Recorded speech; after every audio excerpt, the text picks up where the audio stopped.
Praise the lord. బాగున్నారా? మీ అందరి క్షేమం నిమిత్తమై ప్రతిదినం ప్రార్థిస్తుంటున్నాను.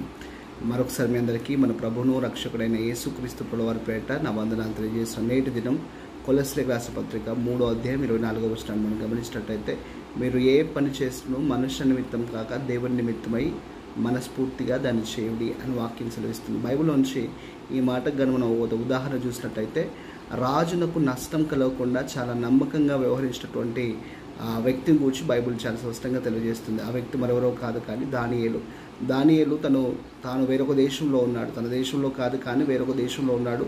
వేరొక రాజు కింద వేరొకరి పరిపాలనలో తాను ఉన్నాడు. కానీ అయినప్పటికీ కూడా ఆ రాజునకు ఆ దేశమునకు నష్టం కలగకుండా తాను పనిచేశాడని వాక్యం అంటుంది. అయితే ఇందుకు గాను దేవుడు తనకిచ్చినటువంటి ప్రతిఫలం ఏంటి అని మనం ఆలోచన చేసినట్టయితే, దేవుడు తనకిచ్చినటువంటి ప్రతిఫలం ఏంటో తెలుసా?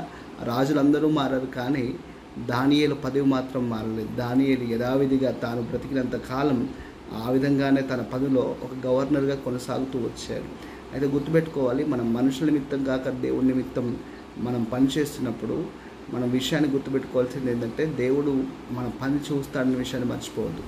కాబట్టి ఈరోజు నువ్వు చేసేటువంటి పని నువ్వు ఎక్కడ చేస్తున్నా, ఎవరి వద్ద చేస్తున్నా, నువ్వు దాన్ని మనుషుల నిమిత్తం కాకుండా దేవుడి నిమిత్తం చేయి.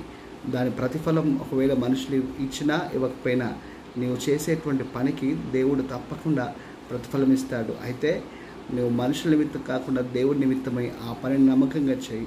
ఆ పని మూలంగా దేవునికి మహిమ రావాలి, దేవునికి మహిమ రావాలి, దేవునికి ఘనత రావాలి. ఆ పని ప్రజలకు దీవెనకరంగా ఉండాలి. అలాంటప్పుడు ఖచ్చితంగా నువ్వు చేసేటువంటి పనికి దేవుడు ప్రతిఫలం ఇస్తాడు. అయ్యో, నేను చాలా కష్టపడుతున్నాను, చాలా పని చేస్తున్నాను, కానీ నాకు ప్రతిఫలం రావట్లేదు అనుకుంటున్నావా? ఘనత హెచ్చు యెహోవా యొద్ద నుంచి వచ్చును వాక్యం అంటుంది. కాబట్టి నీ పనికి ఘనతను హెచ్చును దేవుడి అనేది చాలా సిద్ధంగా ఉన్నాడు. మరి నమ్మకంగా పనిచేయడానికి సిద్ధంగా ఉన్నావా? దేవుడి మాటలు దీవించడం కాక మీ ప్రేయర్ రిక్వెస్ట్ ఏదైనా ఉన్నట్లయితే కామెంట్ బాక్స్లో తెలియజేయండి. మీకు తప్పక ప్రార్థన చేస్తాము.